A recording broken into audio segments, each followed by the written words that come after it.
Hello, you guys, and today I'm going to be reading not a one-shot, but it is a short story. It is only one chapter long, and it is entitled Don't Feel by Argon Matrix. Here is the description. Losing your home isn't something that you get over in a day. Spike doesn't think so, at least. But Twilight insists that she's not overly distraught by the destruction of the Golden Oak Library, and she says that she's simply ready to move on. Spike, on the other hand, can't let go of his old home quite so easily. Is Spike just blowing this whole thing out of proportion, or is there something Twilight isn't telling him? With a chapter by the same title, of the fic. It's like 6,000 words, so grab a popcorn and relax. This is going to be a long one. Try harder! Discord wiped the sweat from his forehead and glared at Spike. Oh, I'm sorry. Are my attempts at reversing the damage of a monster from Tartarus not up to your lofty ambitions? Would you like to give it a shot? He gestured to the carcass of the library without looking at it. By all means. Spike turned away and crossed his arms with a huff. Fluttershy settled a hoof on Discord's shoulder. She frowned, and her ears drooped with her mouth. Are you sure you can't fix it? He frowned at Fluttershy for a moment, then sighed and looked at the burnt tree. I've tried everything I can think of, but I'm afraid T-Rex just did too much damage, even by my standards. He looked sideways at Twilight. I'm sorry. A faint sheen covered her eyes, but she blinked and it was gone. She shook her head. It's fine. Thanks for trying anyway. Well, Discord said, I hate to cut such an upbeat occasion short, but I feel as though we've all earned our naps for today, and I'll gladly be the first to take mine. He collapsed into a king-sized bed behind him before tilting his head to look at Fluttershy. Can I take a rain check for that tea party? Fluttershy smiled sadly and nodded. Discord's head dropped back to the pillow, and the bed sprouted wings and took off towards Canterlot. Ta-ta! He said, waving a limp talon. Everyone else on the scene stood transfixed by the husk of the Golden Oak Library. The fire had long since gone out, but piles of soot and ash stood in its place, marking the scene like tombstones. Aloysius sat perched on one of the piles, pecking at something. Applejack, Spike said, turning to her with pleading eyes. You and your family build barns and stuff all the time. Do you think you could— Sorry, Spike, Applejack said, staring across the wreckage. A tree ain't something you can just rebuild like a barn or a house, especially not a tree as old as that one was. I reckon it was about as old as Ponyville itself. Spike wrenched his eyes shut and clamped his hands around his head. After a moment, his eyes shot open and he turned to Rarity. Rarity, what about that inspiration manifestation spell? You created all kinds of crazy stuff. Maybe you could use it to— Rarity shook her head and frowned at him. Spiky Mikey, even if I hadn't disposed of that horrendous spellbook, do you really want a repeat of that awful event? She turned to a frown on the library. I'm afraid this is out of my hooves as well. Again, Spike shook his head and put it between his hands. Think, Spike, think! Spike, please, Twilight said, taking a step towards him. You need to calm— Twilight! He cried. He clutched at her mane and looked up at her with a tiny, desperate smile. You can fix it, Twilight. Get the other princesses together and do something. Twilight's eyes quivered. She closed them and shook her head. Spike's grip on her mane loosened, and his expression shook. Tears welled up in his eyes, and his frown etched a new depth on his face. He turned his back on the group, collapsed into a sitting position, and dug his face into his knees.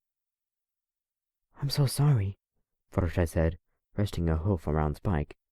She turned to Twilight and said, Sorry for both of you. I can't even begin to imagine how difficult it must be to lose your home like this. Yeah, Rainbow Dash said, landing next to Twilight. She glared at the library. If T-Rag wasn't already back in Tartarus, I'd pound him into next week for what he did to this place. I was gonna throw a big friendship party for all of us, Pinkie Pie said. She frowned at the library. But I guess maybe we should wait till later. I know you guys probably don't feel like celebrating very much right now, even if I made rainbow-flavored cupcakes. Twilight pulled in a deep breath and straightened her posture. I appreciate it, everybody, but I think it's going to be okay. She cracked a small smile. In fact, I don't really feel too upset about this, actually. Everyone turned and corked their eyebrows at her. You sure, Twilight? Applejack said, stepping closer. I mean, you just lost your home. You lived there ever since you first came to Ponyville, and I know we all have a lot of memories of that place. It's all right for you to feel upset, Sugar Cube. Really, Applejack, I'm fine. Twilight turned to the library and blinked. Of course I'm going to miss it, but really, we could have lost so much more today than just the library. And there are so many other things worth celebrating today that I just don't feel like we should be getting hung up on a burnt-down old tree. Spike managed to look over at her, his eyes still puddles. She smiled at him. The smile seemed a little bit sad, but it looked more for his benefit than hers. She looked genuinely happy. Blinking, Spike looked back at the library. His heart still felt like lead. I think the best thing to do, Twilight said, is just to move on. We already have that new castle to live in anyway. Might as well go get acquainted with the place. Rarity looked from Twilight to Spike and back again, still frowning. Are you sure, Twilight? Twilight looked at her and nodded, grinning. Yeah, who knows? This might even be a blessing in disguise, all things considered. Applejack stepped over and wrapped a hoof around her. She smiled and said, That's mighty big of you, Sugar Cube. I reckon you might be right. She looked at the tree. I suppose it was just an old library. Nothing that can't be replaced. No sense holding on to the past too much. That's the spirit, Twilight, Pinkie cried, throwing herself into a strong embrace around Twilight. You've got a bright, shiny new castle now, and even though this library was where I threw my first party for you, we still get to keep the memories of that party. Big bad T-Rex didn't burn those. It was a pretty cool place, Rainbow said. For a library, I mean. I'm not saying I'm not gonna miss it, but a castle like that one's gotta be cooler, right? More power to you, Twi. I suppose, Fluttershy said. She still held one arm around Spike and frowned at the library. Rarity and Spike both said nothing. Twilight's ears folded back when she looked at Spike. She approached him and placed one hoof gently on his shoulder. Softly, she said, Come on, Spike. Don't you want to go see what our new home is like? Spike kept staring at the library. He scanned his eyes across the ashes and charcoal strewn across the scene. A thick layer of soot covered the only fraction left of the walls. It all looked so alien, but his mind put the missing pieces back into place.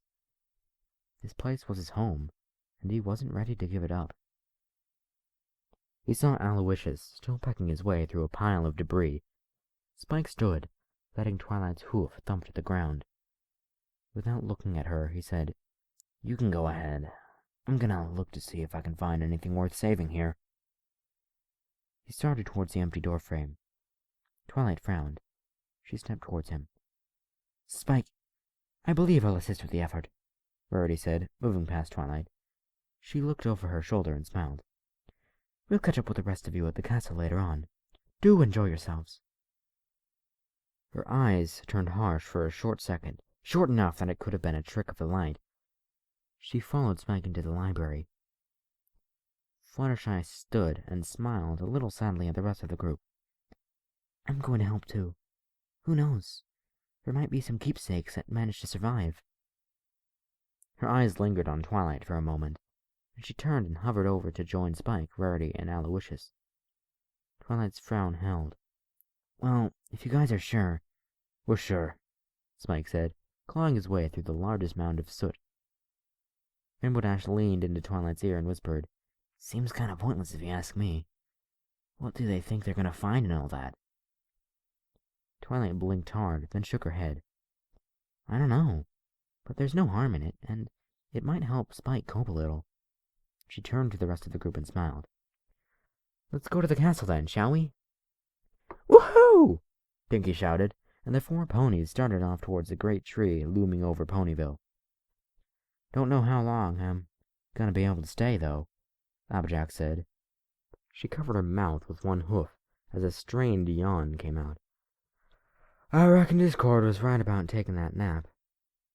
I'm with you there, Rainbow said, cracking her wings.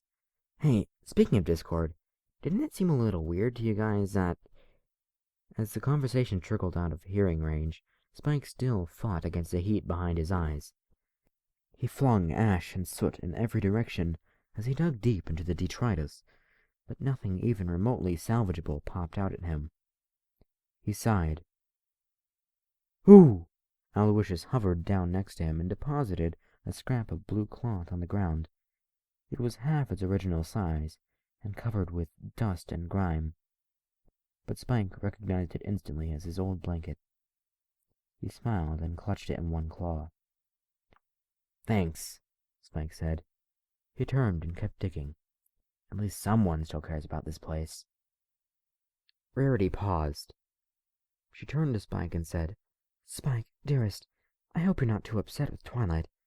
She may have come off as a bit insensitive just now, but do remember that she's been through quite the exhausting ordeal. Perhaps she'd just rather not deal with all of this. She gestured to the scene around them. At the moment. Spike sighed.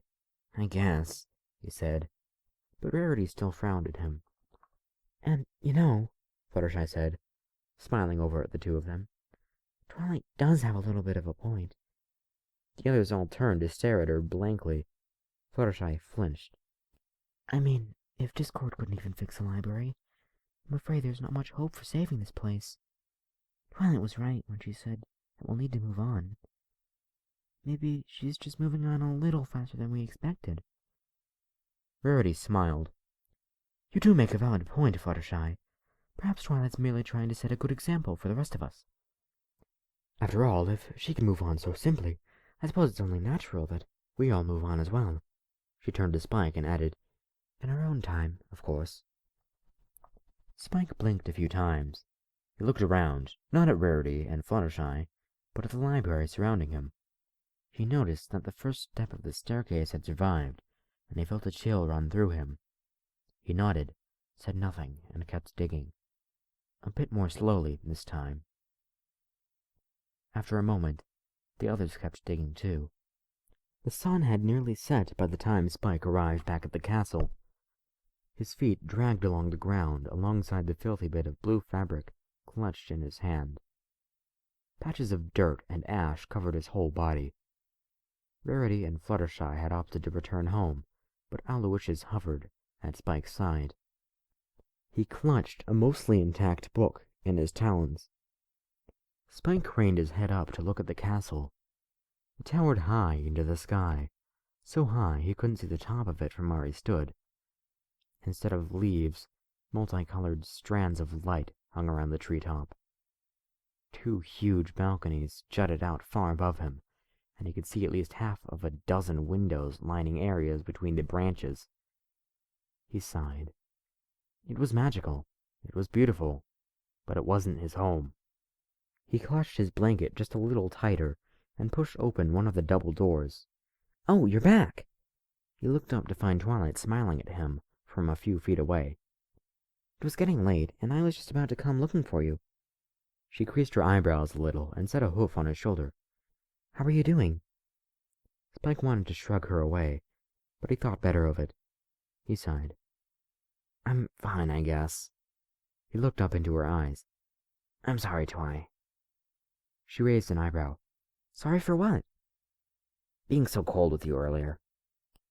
I guess I don't know. He scratched the back of his head.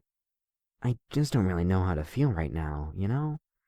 So much has happened today, and to have our old place destroyed on top of everything, it's kind of tough to deal with it all at once. Twilight pulled him into a one-armed hug. I know, Spike. I understand how you must be feeling. But it's like you learned at the Equestria Games, remember? Sometimes it's best to let go of the past so that you can embrace the future. I know it might be...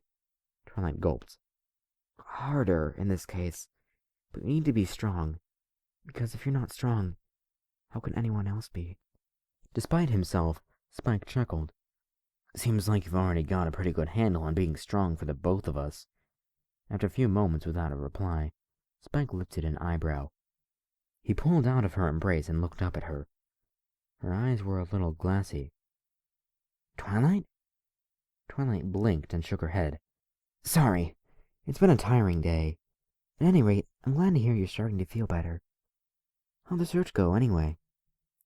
Spike's grip retightened around his blanket. He looked down at it, suppressed the pinch behind his eyes, and held it up to her. Aloysius found this. My old blanket. Twilight recoiled a bit. You're not going to keep that, are you?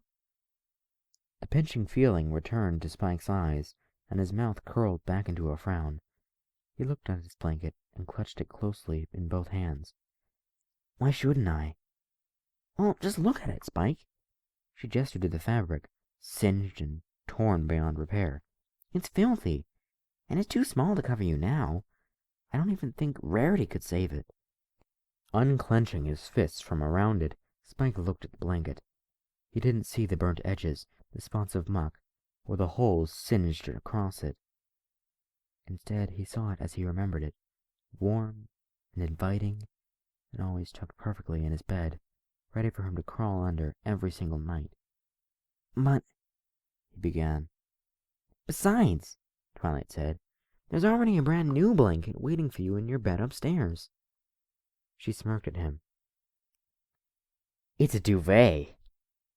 I don't know, Twilight, Spike said, letting the blanket fall to the side with his hand. I think I'd like to keep it anyway. Not to actually use it, but maybe just like a reminder. Is that okay? Twilight's smile went warm. Of course it's okay.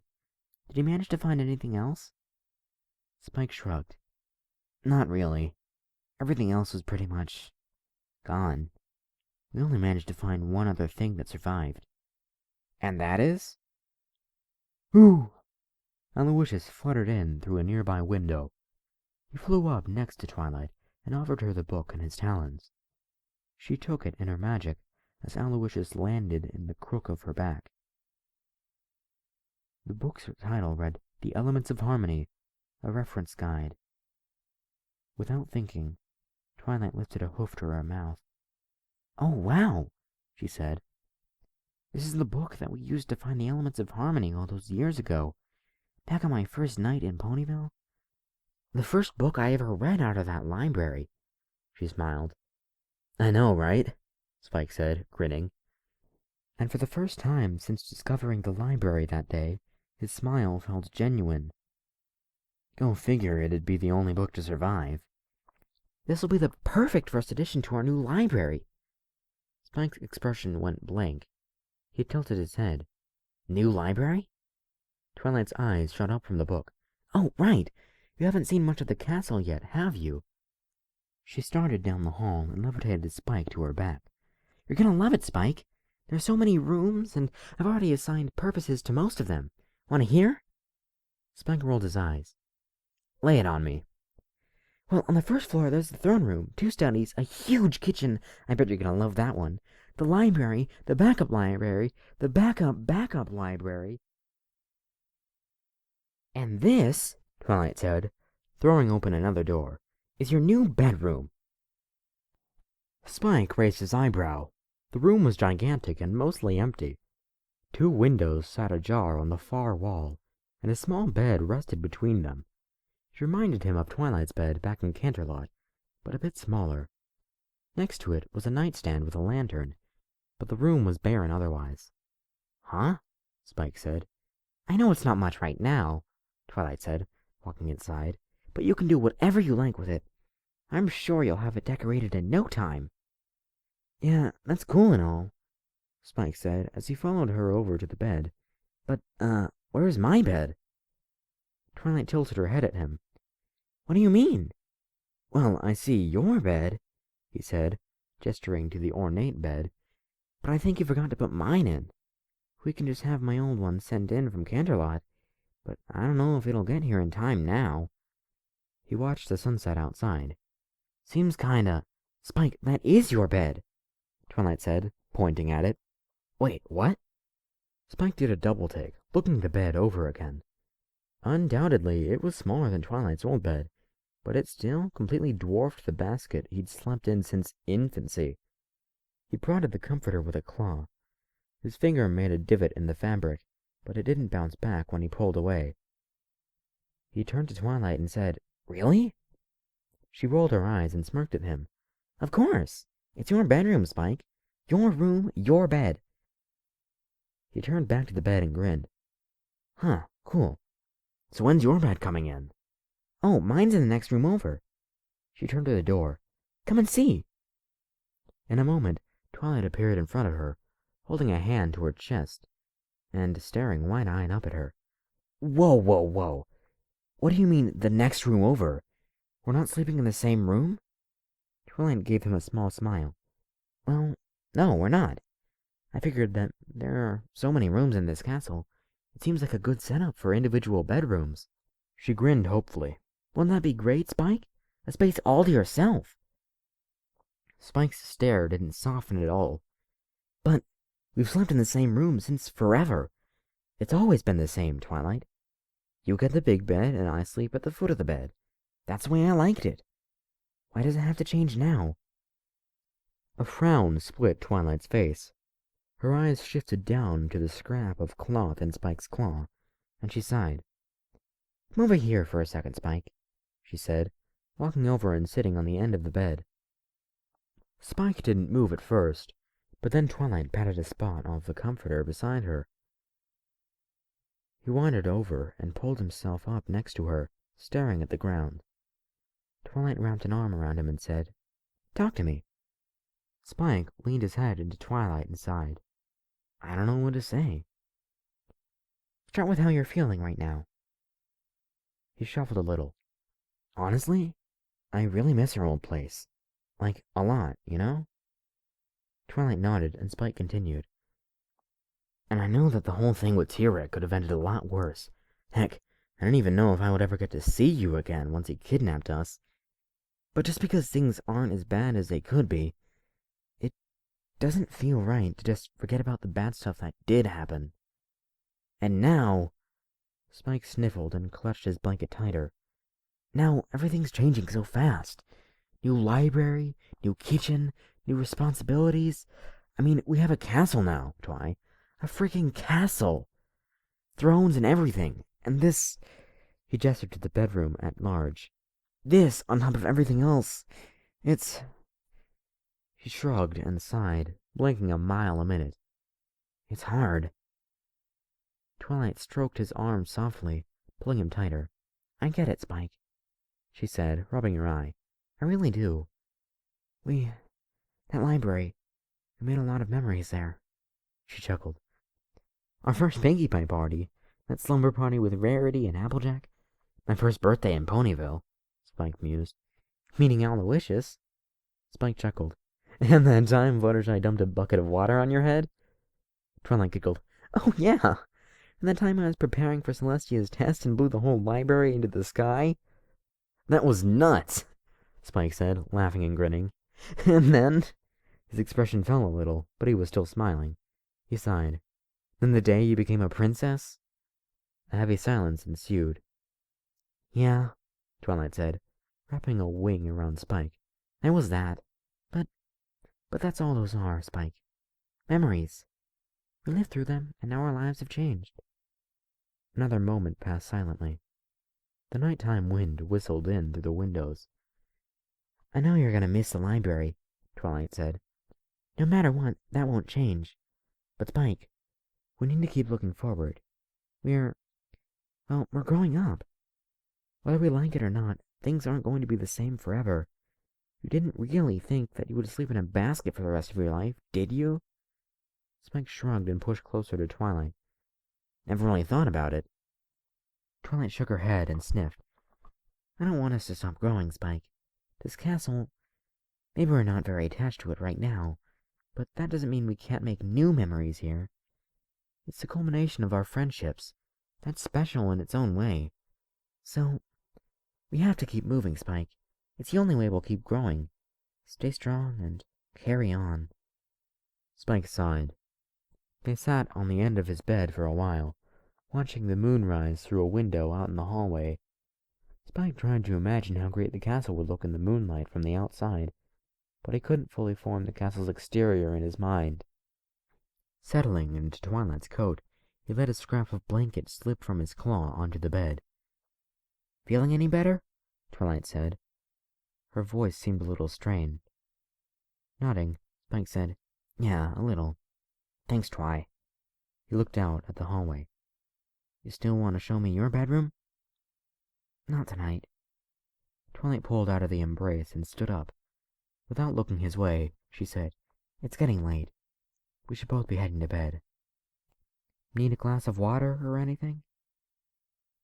Spike raised an eyebrow, but a yawn wrenched itself from his mouth as he did.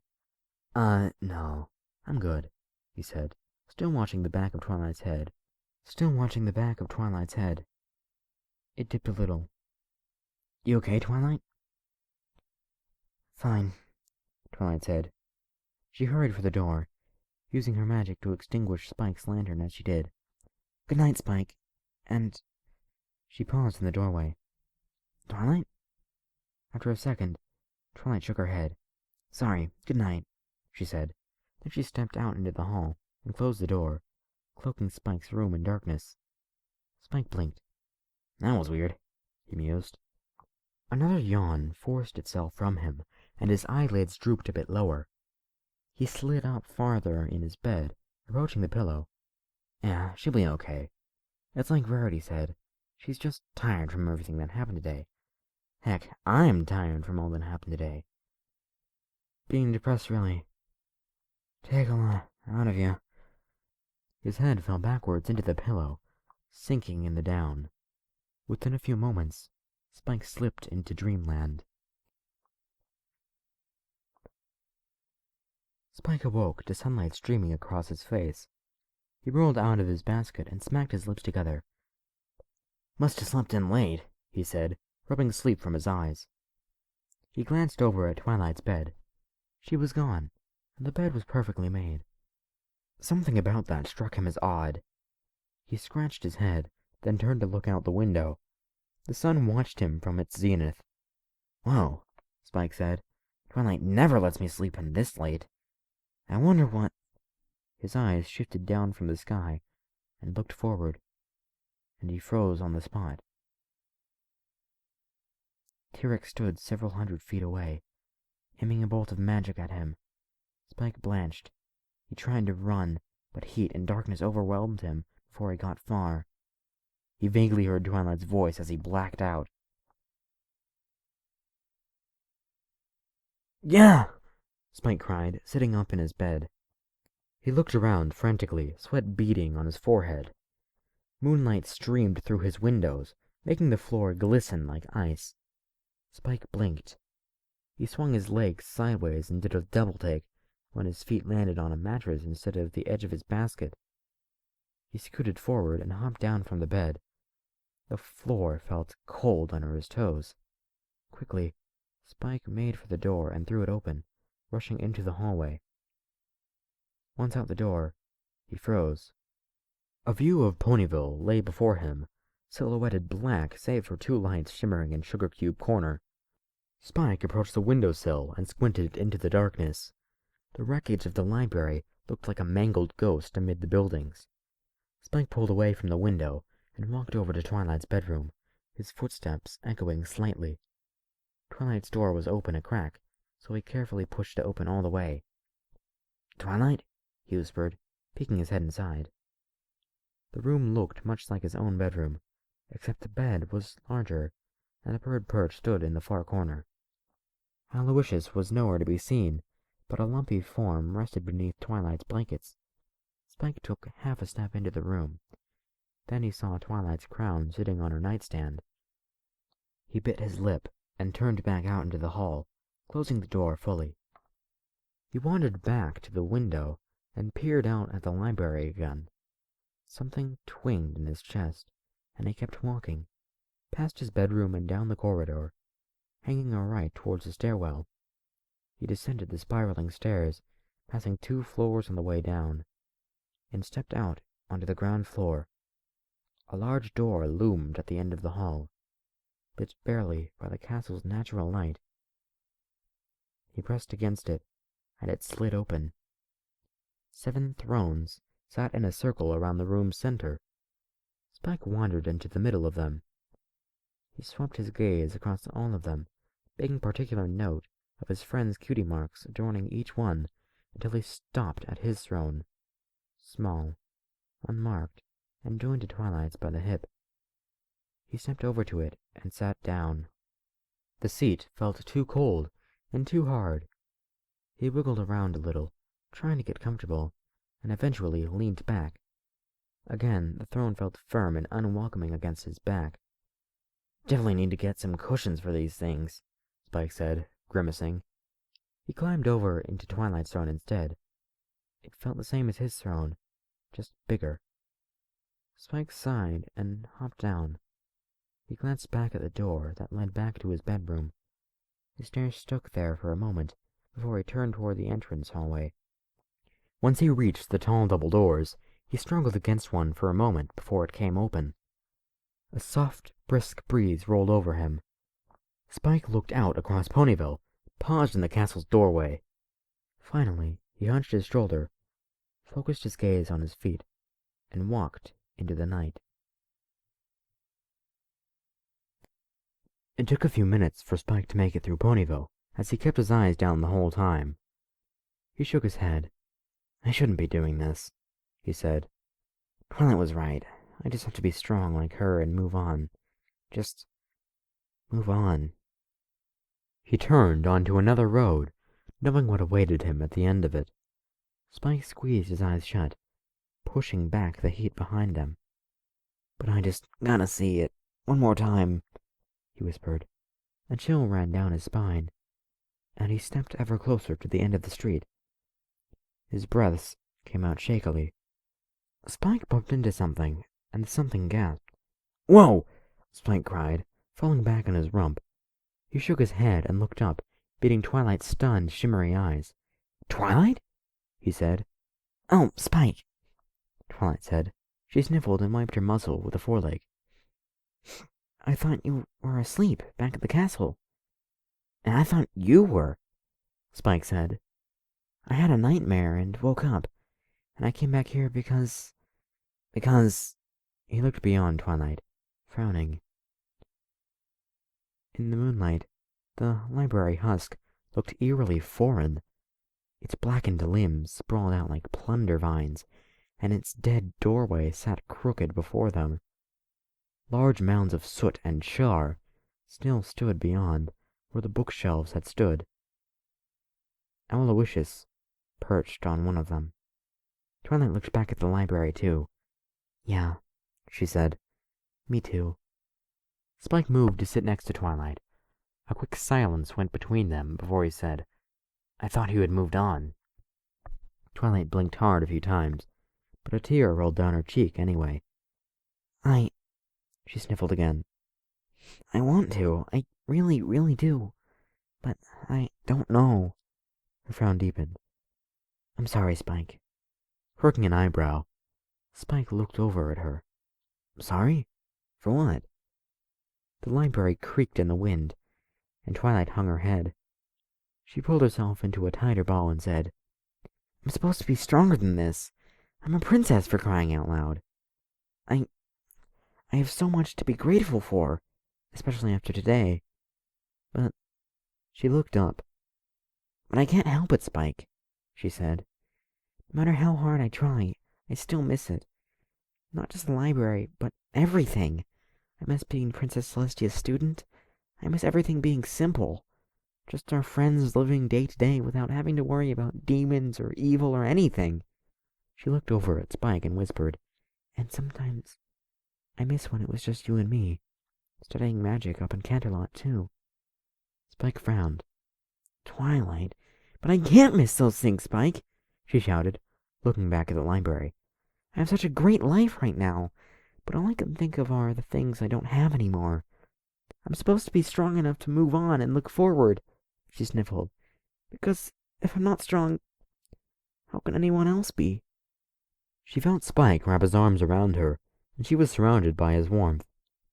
When he pulled away and looked her in the eye, he smiled and said, "Twilight, you have no idea how happy I am to hear all that." Despite herself, Twilight lifted an eyebrow. "What do you mean?" Slanting his mouth, Spike looked down at the ground. "I know it's important to be strong and move on and everything, but with how fast you were trying to make everyone forget about the library, it just felt like you didn't really care about it all that much. Like you just wanted to focus on all the good and ignore all the bad, and it kinda hurt me."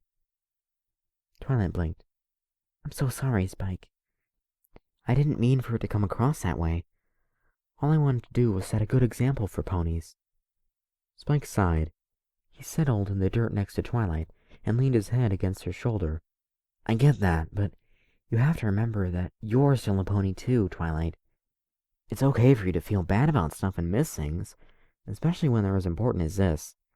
Being strong is one thing, but just hiding your feelings so that other ponies think of you as perfect and emotionless?" Spike shook his head. "I don't want that."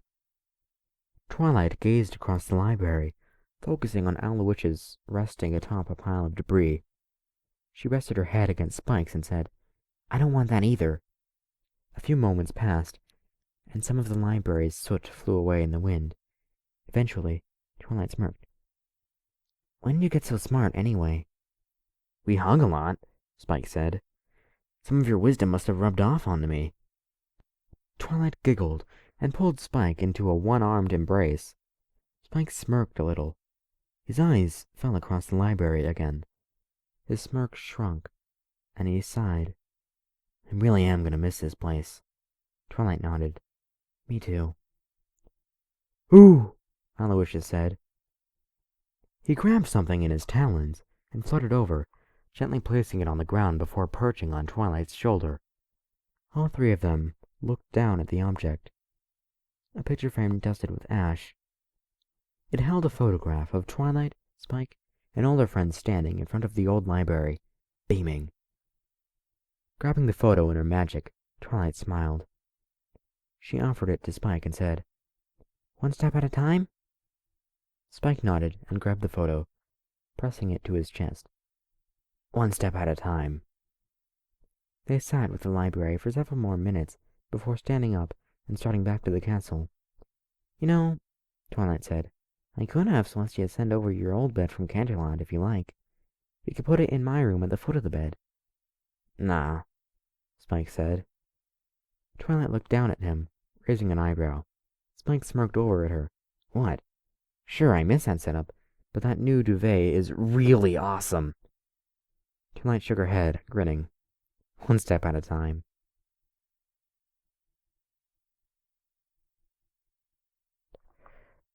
Oh, for a story called Don't Feel, that really gives you the feels. This story did so much right that Curse of the Werepony didn't do. I shouldn't be comparing this to Curse of the Werepony. It's not even shipping, so I don't know why I'm comparing it to that. There are so many better stories that I could be comparing it to. But the point is, this does so much right. I felt like I should have been crying at one point. And in stories, it takes a lot to get me to cry. The fact that it didn't get me crying is nothing wrong on the story writer's part, but it tugged at my heartstrings, definitely. It didn't make me want to cry, but I'm sure it made several of you guys listening want to cry, and several people reading want to cry. And that is good story writing. I felt guilty for not crying. And that is good story writing.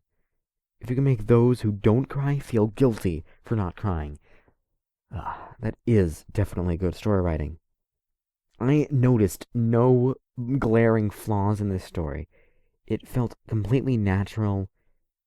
One thing, the nightmare Spike had didn't really feel necessary, actually. I felt like it was just filler. But it still... Well, no, it really did just feel like filler. Though, Actually, now that I think about it, no, never mind. Because he wouldn't have waken up in the middle of the night without having a nightmare. So, yeah, never mind. The nightmare fits. I don't know what I'm getting at.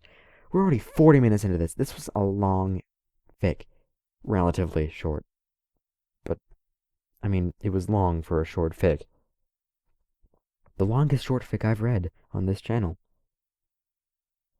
It was very well done, and I can tell the writer put a lot of effort into this. There were a few grammatical mistakes, but it really wasn't annoying. It didn't distract anything. I noticed it, but I was just like, eh, it's just one so far. And I only could count maybe one or two. Another thing, this was pretty funny at points. The library, the backup library. That's just silly and funny, and I like silly and funny. You guys know I like silly and funny at this point. And another thing, having Spike not like his new bedroom at first, it fits so well. I mean, Spike has been sleeping in a basket his entire life. And he loves sleeping closer to Twilight because Twilight is like a mother to Spike. And she's also so many other things to Spike, and I just love what the writer did with that.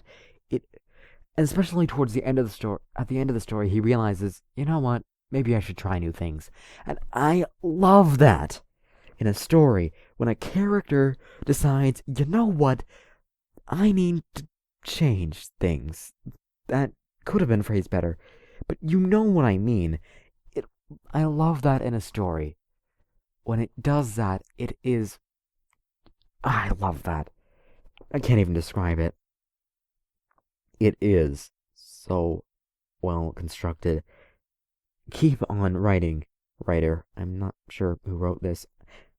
I'm not gonna keep recording it, I'm just gonna check. The writer's name is Argon Matrix. Keep on writing, Argon Matrix. You are good at it, and this was very well constructed, and I enjoyed it thoroughly.